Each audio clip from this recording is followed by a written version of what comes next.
Desde la pantalla de la mente. Cuando acusas o desprecias a otro, le estás negando su origen divino y entonces ya no está en tu mano remediarlo más tarde. Porque es imposible que alguien sea divino en esto y no en aquello, o en este momento y no en aquel otro. Y cuando la mente pone su energía en ofender o juzgar duramente a un hermano, crea realmente un abismo difícil de atravesar. No es necesario decir siempre sí, pero nuestro no nunca debe usarse como un boomerang unido a las emociones negativas, sino como un camino para conocer las dos partes de la única realidad. Si alguien a tu lado actúa de manera desequilibrada o estúpida, debes agarrar al vuelo la oportunidad que la vida te da para que, perdonándole y bendiciéndole, tú te perdones y te bendigas a ti mismo. Lo que das, te das. Y por eso debes entregar sin límite lo que más necesitas.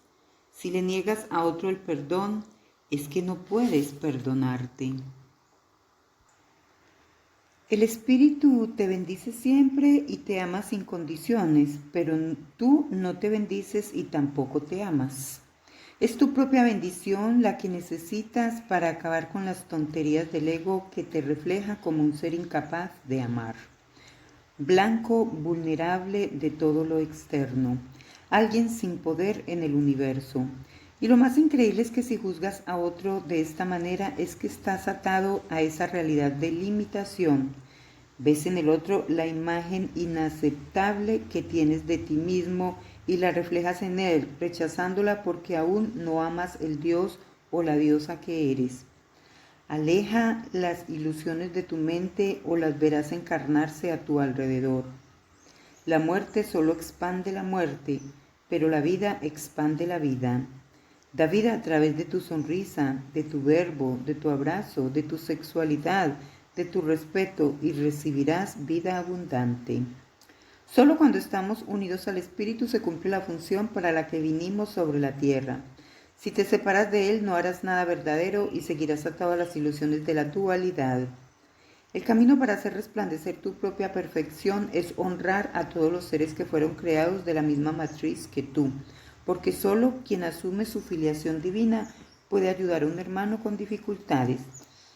Es como si el supramental siempre fuera consciente de la luz, el amor, el poder de realización, la alegría y el conocimiento de Cristo, Dios, diosa que yo soy. Y nos lo mostrará a cada uno con la misma claridad, aunque de diferentes maneras. Internamente nos sentimos como quien ha traicionado a su propio ser.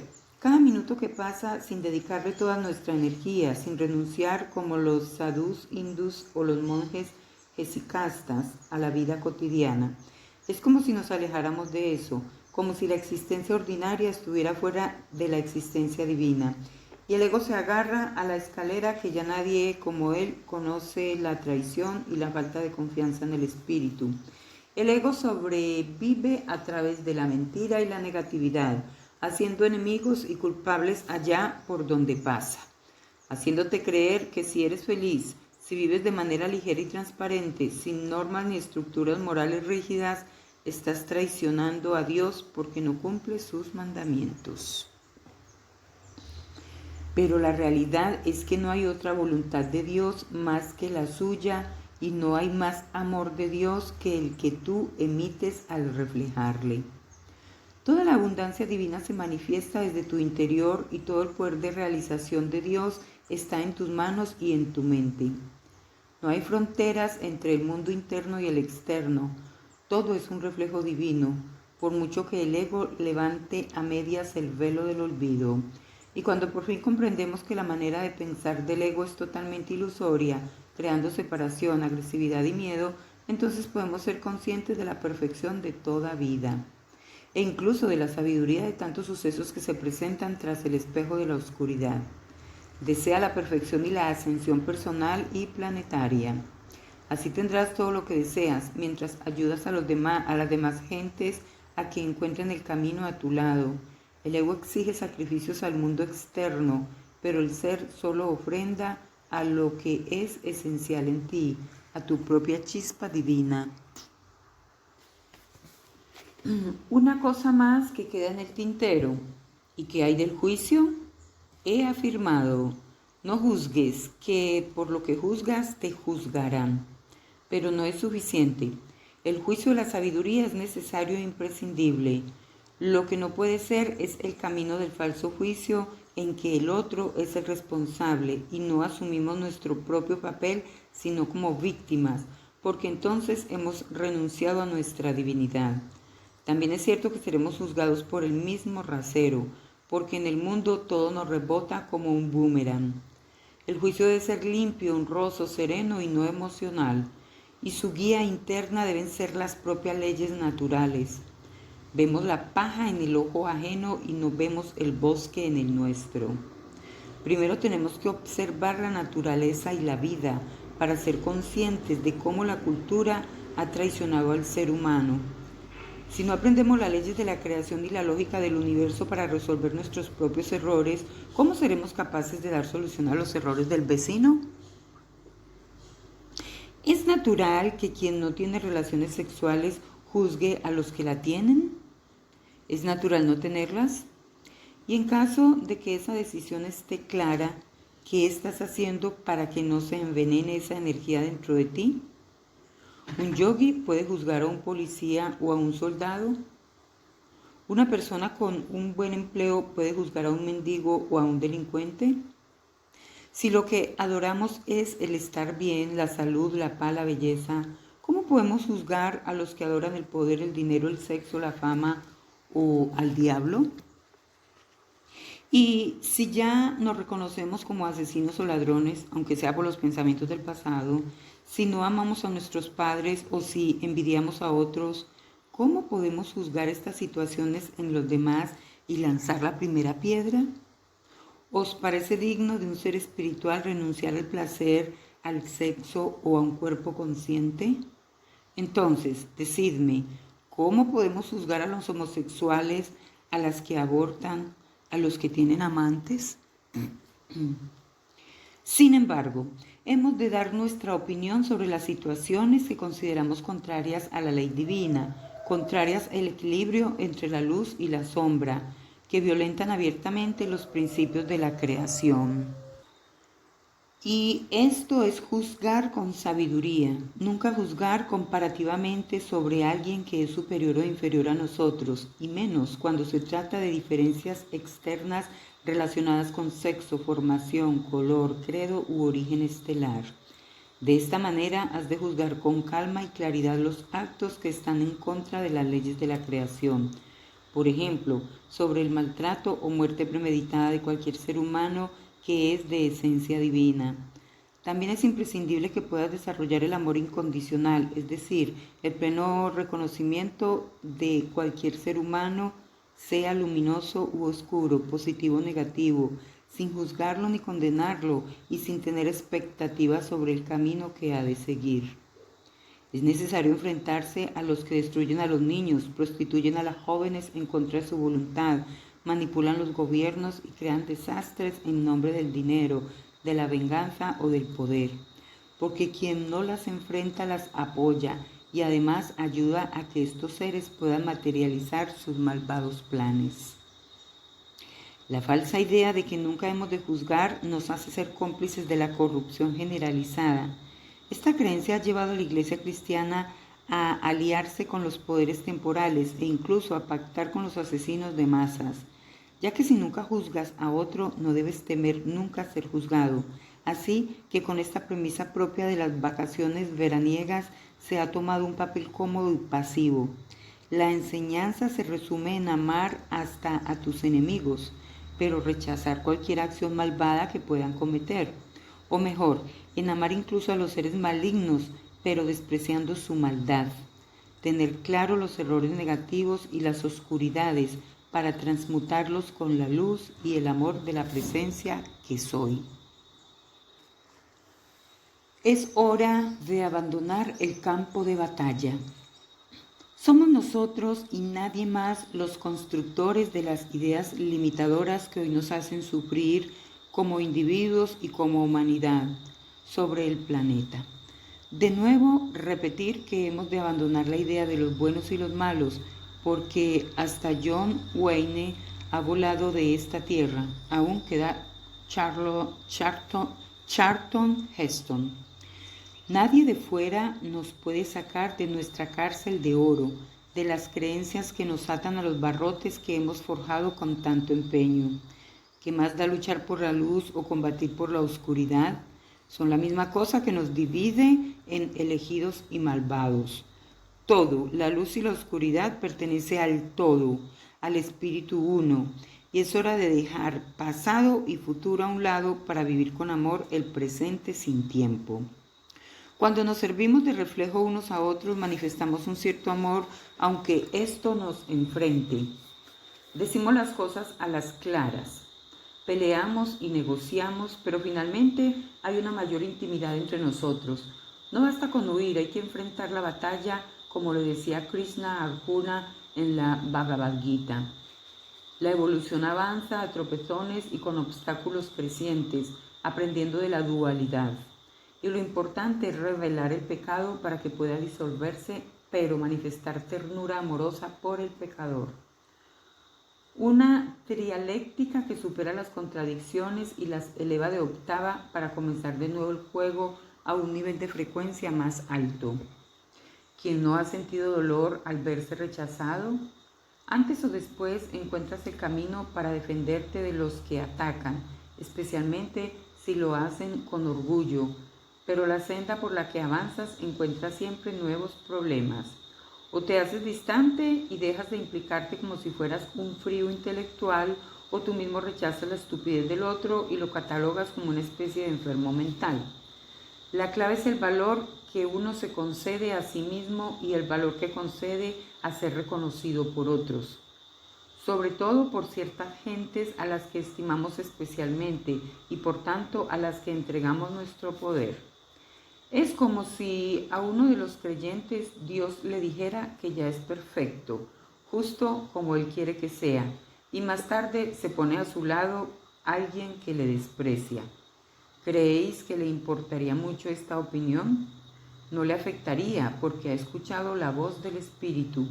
Todo está bien, no importa ese rechazo, no hay nada malo en mí y por tanto si esa persona no lo ve o no quiere reconocerlo, es su problema. Puedo opinar lo que quiera sin que eso tenga que afectarme. Está claro que la clave para no sentir el rechazo es mi propia valoración, cómo me veo a mí mismo, y nunca debe estar en función de lo que critiquen o inventen los demás. Me aprueben o no, la sensación de rechazo me limita y tiene que desaparecer. Si yo soy el que más me conoce, ¿por qué la opinión de otro va a ser más importante que la mía? Hay que asumir que la única autoridad sobre mí mismo soy yo, y punto. Además, los defectos que se atribuyen a unos y otros son también fantasías temporales, fruto de una situación concreta y un tiempo concreto. No son algo real, objetivo, sino algo transitorio, virtual. Puedo cambiarme y redefinirme en cada momento sin caer en la trampa de lo que los demás dicen de mí. Soy único y he de buscar la perfección, así que mientras camino hacia ella voy valorando más a cada uno de los que me rodean, cada uno con sus objetivos y sus decisiones, sus dones y sus propósitos, sin desearles ningún cambio, justo como son. Y entonces es fácil descubrir que este es el sendero de la paz, de la aceptación del otro, me rechace o no. Y para alcanzarle es imprescindible el amor por mí mismo. Si yo soy perfecto, todos y cada uno de los demás son perfectos y puedo elegir libremente el tipo de perfección que quiero a mi lado, alejándome de aquí y acercándome allí. Si rechazo a alguien porque no actúa como creo que es justo o se comporta de manera que juzgo equivocada, me meto en su vida sin saber qué es lo que él necesita realmente. Y eso a pesar de que aún tengo dificultades para saber lo que yo mismo necesito. Los amigos y las novias vienen y van, pero siempre estoy conmigo mismo para acompañarme en la aventura de la vida. Así que el sentimiento de soledad es ilusorio y debe disolverse, porque la fuente de toda sabiduría descansa en mi interior. Sean amigos, hijos, amantes o jefes, nadie ha de cambiar para que les siga queriendo. Sintiendo así, todos perciben mi desapego amoroso y me lo agradecen en cada instante que compartimos. Los hijos de la luz y los hijos de la oscuridad son todos sus hijos y son necesarias ambas familias para que el plan divino pueda concretarse en la tierra. Ante las poderosas alternativas que se abren a nivel de la humanidad en este inmediato año de gracia del 2006, experimentar la conciencia celular, abrir la mente a la infusión del espíritu, producir un verdadero cambio genético, penetrar lúcidamente en otras dimensiones, vivir con conciencia la activación del cuerpo luminoso, etc., hay que elaborar un horizonte claro que abra los póstigos de las nuevas perspectivas de evolución del ser. Solo una parte de nuestra conciencia multidimensional experimenta la vida humana, así que vivimos también en otras dimensiones y realidades diversas. Y ahora lo humano en nosotros ha de caer para que la divinidad oculta resplandezca. No se trata como hasta ahora de elevarnos de dimensión, se trata de integrar en nosotros una conciencia de dimensión más elevada para hacer descender el cielo a la tierra. Compartimos con Dios el poder de crear nuestra propia realidad y la de los demás seres vivos que nos rodean.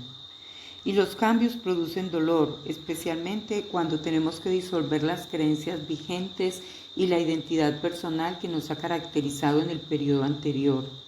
El tiempo abandona sus estrechos cauces del pasado y futuro para transformarse en el eterno ahora, donde seremos capaces de cambiar conscientemente tanto el pasado como el futuro a voluntad y para siempre entrando en otra línea de tiempo paralela y creando una realidad alternativa.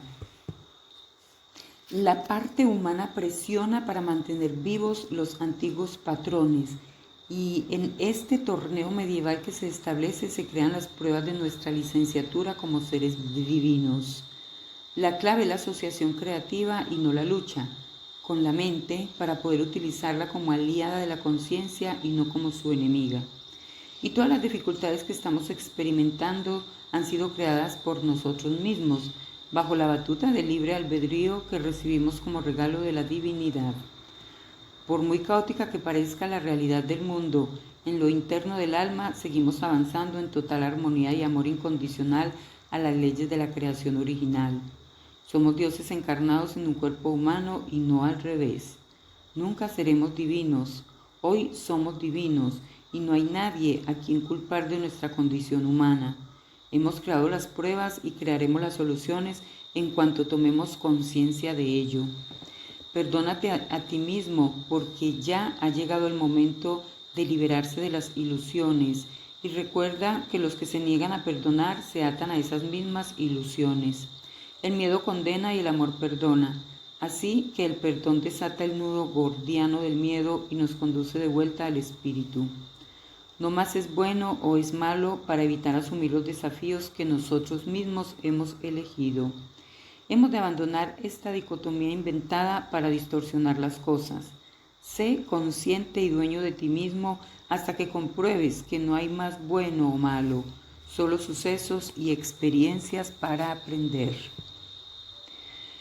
El alma reúne nuestros pensamientos, sentimientos y actitudes, tanto los que derivan de las leyes de la unidad, creando paz, alegría y respeto, como los juegos ilusorios del adversario que generan conflicto y dolor. Los dos hijos del alma que perpetúan su linaje se llaman luz y oscuridad. La luz es la ciudad de los ángeles y la oscuridad la de los demonios. Las emociones negativas y los miedos inconscientes son los grandes demonios. A las primeras hay que observarlas cuando se reflejan en terceras personas y cuando toman el mando de nuestra vida llevándola al abismo. La atención al presente, la respiración consciente, la invocación de la presencia, la confianza en el espíritu y el poder del intento las desarman para siempre, hasta que quedamos limpios de toda esa mugre que promocionan los grises.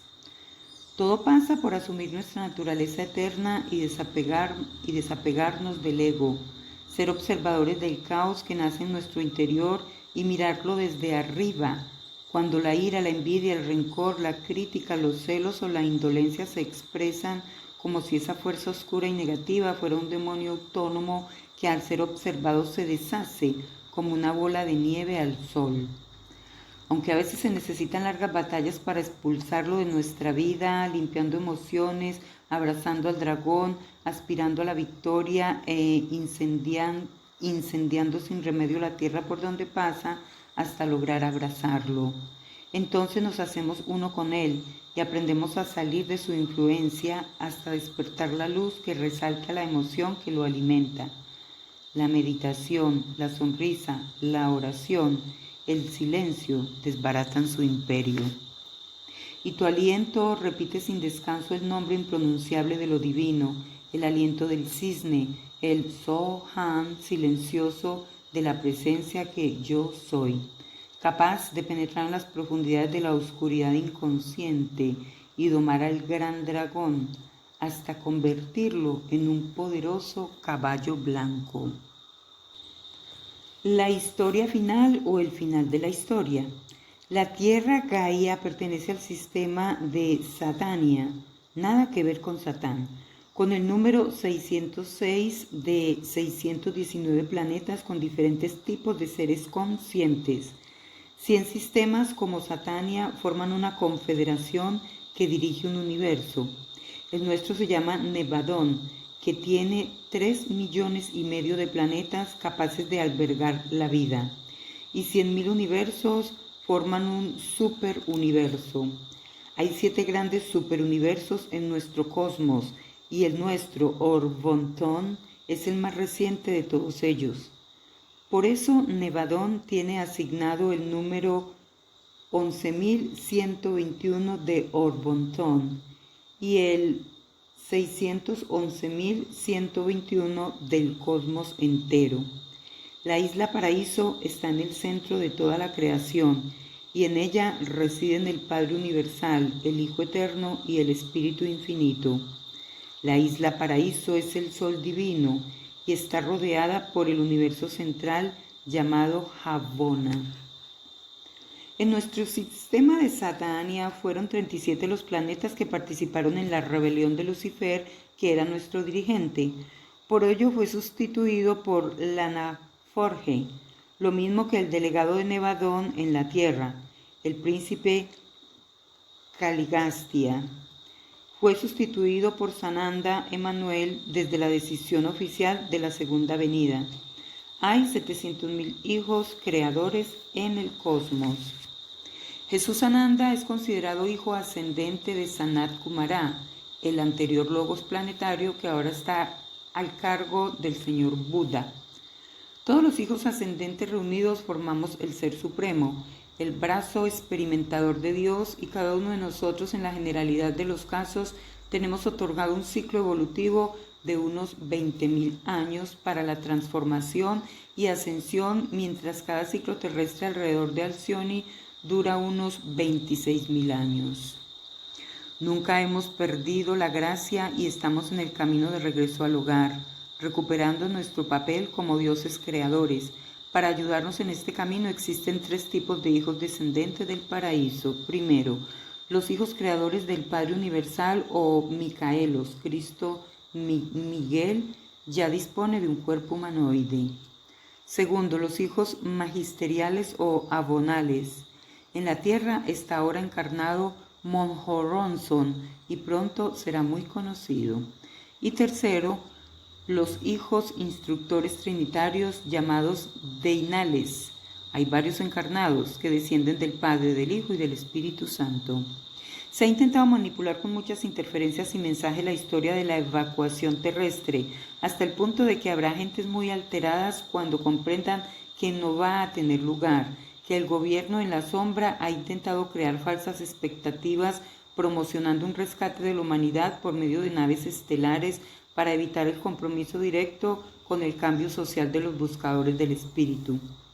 El primer contacto tendrá lugar, pero para transformar la superficie del planeta y relevar los gobiernos de la sombra, mas nadie puede hacer el trabajo por nosotros. Nadie va a servirnos el cambio en bandeja y sin esfuerzo. La Tierra ha sido un planeta prisión y nadie va a llevarnos de aquí a otros mundos estelares como han hecho correr la voz los interesados en crear nuevas religiones y mitos capaces de atontar la conciencia. Lucifer ya no existe, ha retornado a la energía universal y su personalidad ha sido descreada. Él mismo determinó voluntariamente su destino con muchos otros hijos de la maldad y del poder absoluto. Se les ofreció rehabilitarse, entrar en el ciclo de encarnaciones para redimir sus faltas y se negaron a ello por no sentirse con fuerzas necesarias para la extenuante batalla de comprender sus propios errores. Lucifer asumió su responsabilidad con tristeza y decidió desaparecer para siempre en brazos del todo. Así, la Tierra Gaia, ayudada por todos los hijos, puede ascender sin trabas hasta la quinta dimensión, aunque cada ser humano tiene libertad para elevarse más allá de cualquier límite hasta dimensiones superiores.